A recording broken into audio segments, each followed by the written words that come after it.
Today is 9/11. You were down at Ground Zero with Senator McCain. And we're going to ask a lot of the same similar questions that we asked to Senator McCain. And the first one we asked was, what does 9/11 mean to you? What's the significance of it? Where were you when it happened, for example? Well, I was in Chicago. I was in the state legislature at the time. I still remember driving down Lakeshore Drive on my way to a committee hearing downtown and hearing the initial report. And it was still confused then whether it was an accident, what had happened. By the time I got downtown, we started evacuating the buildings, and then we all watched in horror on television. And it, like I think for most people, it is indelible. And it is a reminder not only of the terrible potential for evil in the world, but it's also a reminder of what America does at the toughest times, which is to come together. I mean, when I think of 9/11, I think of that spirit after the tragedy had occurred, how the outpouring of patriotism, emotion, volunteerism, the desire for service was in the minds of everyone. And that was also a moment when the petty bickering and partisanship that comes to characterize our public life was set aside. And so the question is, how do we recreate that spirit, not just during times of tragedy, not just during 9/11, but how do we honor those who died, those who sacrificed, the firefighters, the police officers? How do we honor them every day? How does it reflect itself in our government? How does it reflect ourselves in how we conduct our own civic life? My sense is that the country yearns for that. It's hungry for it.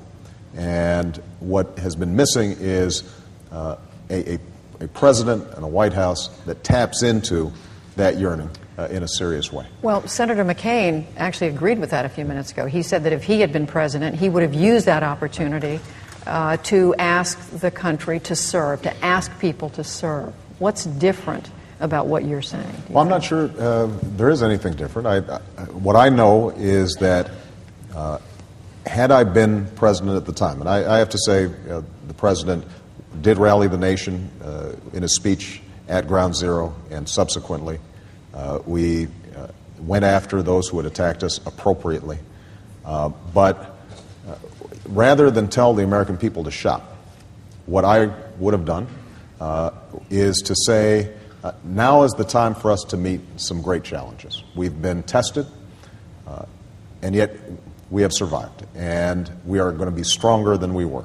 And the way we're going to be stronger than we were is to tap into the feeling that everybody has been caught up in. We're going to have a bold energy plan that says that we are going to reduce our dependence on foreign oil by 20 or 30% over the course of a decade or two.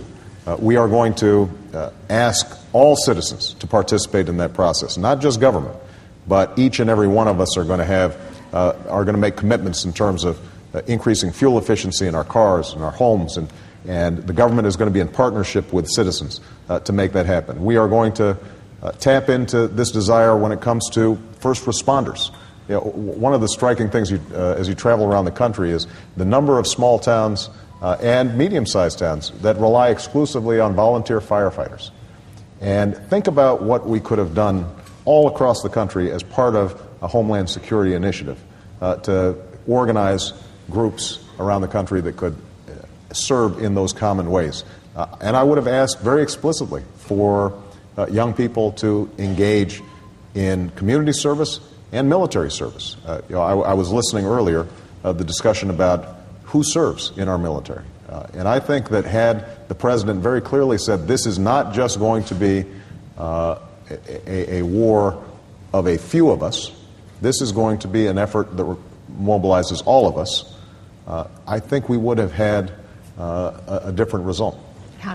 What are, Senator Obama, the obligations of citizenship in a democracy?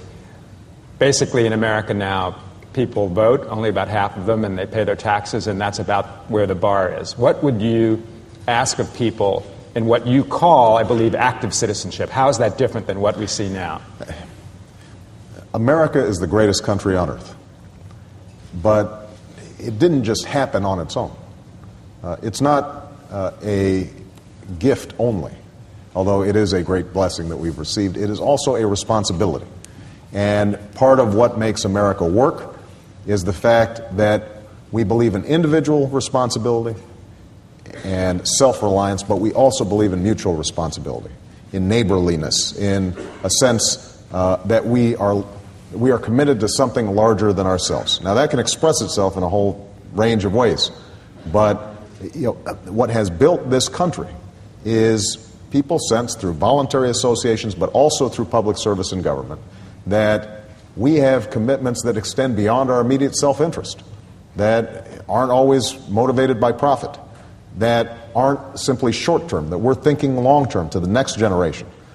And every bit of progress that we've made historically is because of that kind of active citizenship. And as president, what I want to do is restore that sense of common mutual responsibility, and I think the American people are ready for it. But give us some examples, specific examples of how you would do that, because people listening would say, oh, it all sounds well and good, but how would you do that? Well, let's talk very specifically about...